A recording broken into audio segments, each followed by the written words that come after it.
ہمارے سارے پکوڑے والوں کو شوق چڑھا ہوا رمضان آئے پکوڑے وکن گے، سموسے والے آندے پہ رمضان آوے سموسے وکن گے، جتیاں والے آندے پہ عید آوے جتیاں وکن گیا۔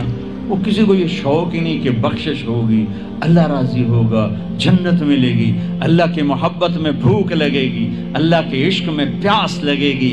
وہ بھوک اور پیاس کی جو تڑپ اور کسک ہے، پھر ہم ہاتھ اٹھا کے اللہ سے مانگیں گے، ہم کہیں گے یا اللہ، تو عرش کے دروازوں تک میری پکار جائے گی، ساتوں آسمان میری پکار سے گونج اٹھیں گے۔ مجھے یقین ہے کہ میرا اللہ کہتا ہے، میرا نبی فرماتے ہیں کہ اللہ رمضان میں سارے آسمان کے فرشتوں سے فرماتا ہے روزے رکھنے والوں کی دعا پر آمین کہو۔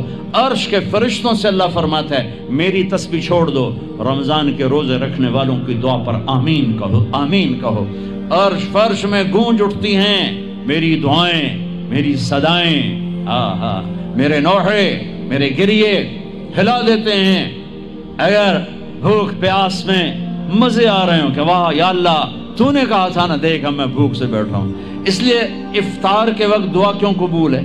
افطار کے وقت کھانا سامنے ہے، پانی سامنے ہے، اور آواز کان لگے ہوئے ہیں سائرن کی آواز پر، تو اللہ کہتا ہے یہ فرشتہ، یہ میرے بندے، کھانا بھی سامنے ہے، پانی بھی سامنے، یہ کیوں نہیں کھا رہے، یہ کیوں نہیں پی رہے؟ بولو کہ یا اللہ تیری محبت، میری محبت، چلو تم گوار ہو، میں نے معاف کیا، چل میرا بندہ مانگ، کھانے سے پہلے مانگ۔ وہ وقت مانگنے کا ہوتا ہے، پکوڑے کھانے کا نہیں ہوتا، سموسے دکھانے کا نہیں ہوتا۔ سموسے، پکوڑے، کچوریاں، سیون اپ، جام شیری، روح افزا، 500 چیزاں تو اندر پا لیندے ہو، سارے روزے دی تباہی پھیر کے رکھ دیتے۔ ایک مہینے کے لیے اوور آلنگ ہے، اوور آلنگ، ٹیوننگ ہے، ٹیوننگ، تھوڑا کھاؤ، تھوڑا کھاؤ، تھوڑا کھاؤ، ٹھنڈے شربت مت پیو، ٹھنڈے شربت مت پیو افطاری کے وقت، بعد میں پینا تو پی لو، افطاری کے وقت اپنے اوپر ظلم مت کرو۔ سارے دن کا انجن گرم ہے، ایک دم اس کے اوپر برف پھینکتے ہو، تھوڑی دیر صبر کر کے سادہ پانی پی لو، نماز پڑھ لو، پی لو، جام شیری پیو، سیون اپ پیو، جو مرضی پیو، ٹھنڈا پیو، گرم پیو، جو مرضی پیو، لیکن عین روزے کے وقت بچو تلی ہوئی چیزوں سے، کراری چیزوں سے، مسالے دار چیزوں سے، ثقیل چیزوں سے بچو، ہلکا پھلکا رکھو پیٹ کو، ہلکا پھلکا، تاکہ روزے کا مقصد حاصل ہو کہ جسم پاک ہو، غلاظتوں سے، گندگیوں سے پاک ہو، صاف ہو۔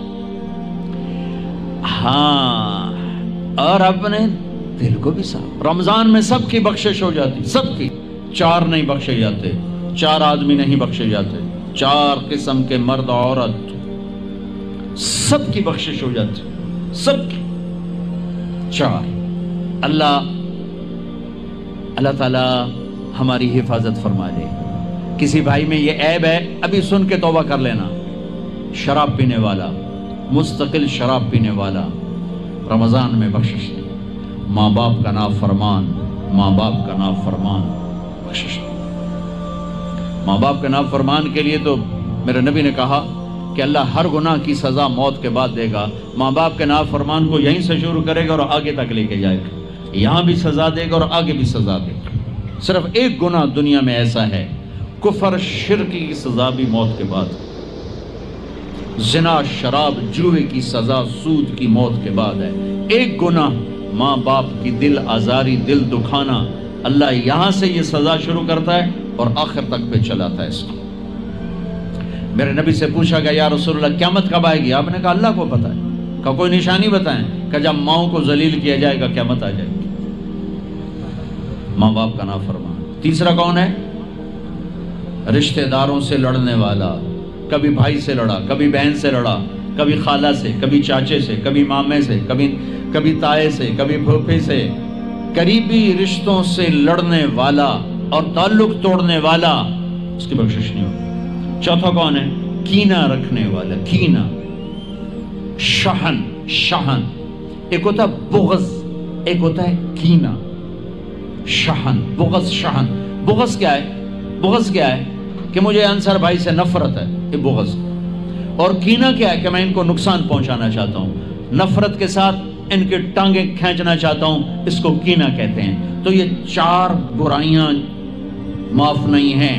ہاں کوئی توبہ کرے تو سب معاف ہوگا، سب معاف ہوگا، سب معاف ہوگا۔ تو اللہ نے ہمیں رمضان کا مہینہ دیا ہے، جہنم کے دروازے بند ہو جائیں گے، جنت کے دروازے کھل جائیں گے، فرض 70 فرض کے برابر ہو جائے گا، نفل فرضوں کے برابر ہو جائے گا، تراویح کے ہر سجدے پر 1500 نیکی لکھی جائے گی، ہر سجدے پر 1500 نیکی لکھی جائے گی، 20 رکعت 40 سجدے 60,000 روزانہ۔ یہ تمہارے کلب ایسا پٹھا جا نہ ہے کی نہ ہے میں نے حالی تھی نہیں سر لگی ہے جب تھی آدھے کی ہو چلو جڑا بھی نہ ہے ٹھیک ہے۔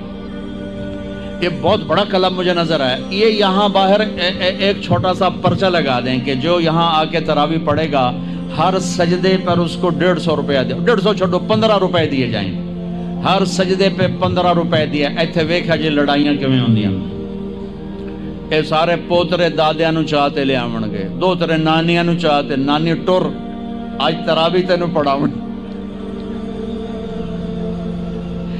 دادے نانیاں نو پوچھدا کوئی نہیں، انہاں دی عید ہو جاونی۔ تسی تے اعلان کر کے لکھ دیو بے جڑا ایتھے آوے گا انہوں اسی فی سجدہ 15 روپے دیواں گے۔